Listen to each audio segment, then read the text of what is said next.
halkan maalintii uu wasiirka xanaanada xoolaha iyo kalluumaysiga mudane Saciid Sulu Maxamed uu halkan dhagax dhigayay ee uu dadkani baahida u qabay dhulkan wuxuu ahaa sidii saxarihii Siinaydii saxarihii Carabta ayaad moodaysay dhul horena wuxuu ahaan jiray dhul beereed annagoo yaabanoo la war waxan sidee wax la yiraahdaa ayaa Ilaahay noo keenay wasiirka oo halkan daafurkiisii lagu qabtay magaalada mashruucan daafurkiisii mashruucan wuxuu hirgeliyay inuu ku soo celiyo horta dhammaan dhul beereedkii xaaxiyada dhulkaas Siinay oo kala noqday inuu ku soo celiyo in dhul beereedkoodii noqdaan iyagoo laga sameeyay baliyo xagga dhexe dhaamam ah oo biyaha kontaroola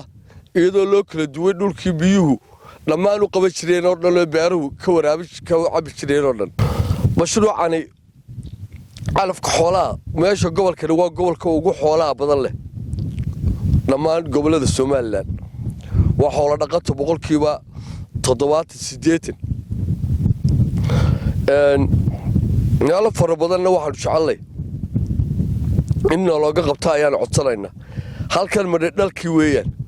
bal xilligaan joognay ee kulaylka ahayd ee halkan siigada ahayd ee niista buuxday iyo maanta isku beegisteedoo qura ayaa alxamdulillah rabbil caalamiin qofka deerbadiyo duntan iskili la yiraahdo oo bal horta inuu xilliga iyo isku beego horta meeshan xilliga wax ka qabsoomayaan iyo sida wax u qabsoomayaan alxamdulillah rabbil caalamiin indhaha iyagu quruxda ay arkaan maanta iyo maalintii mashruucan la daafurayay waa laba kala waxaan u mahad celinayaa dhammaan dadkii ka qayb qaatay oo ugu horeeyo wasiirku waa mid baahi loogu qabay gobolka waa mid dadku u baahi qabay waxaan ugu mahad celinaynaa sida waxaan ku waraay baahida loo qabay waxaan ku waraay ugu soo dadaaleenay wasiirada ugu sameeya oo ugu mahad celinaynaa wasaaradda xanaanada xoolaha iyo kalluumaysiga halkan oo kaliya tan waxaan ku kuma boohnaa dhul ku balaaran yahay meel kale xitaa in laga waxaan ku tan marka la tijaabada la qaado in meel kale laga fuliyo oo gobolka kamid ah ayaa qurux badan ayaanu jecelahay oo nu ka codsanayna hawsha meesha ka socotaana waa iska gabagabo waa taa waxna waa bixin wixii kale waa taa gacanta lagu hayo farxad weyn bay tahay maadaama aan maanta hore dhagax dhigiisii joogay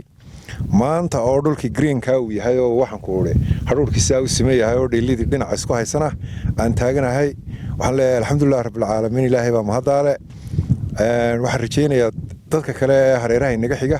iyo degmooyinka kale inaynu gaari doono aad iyo aad baan boqolkiiba boqol u soo dhaweynayaa wasaaradda xanaanada xoolaha iyo kalluumaysiga iyo howlwadeenadeedaba waxaan leeyahay insha Allah bismillaahi kariim waa la gaarayaa guushii ugu weynayd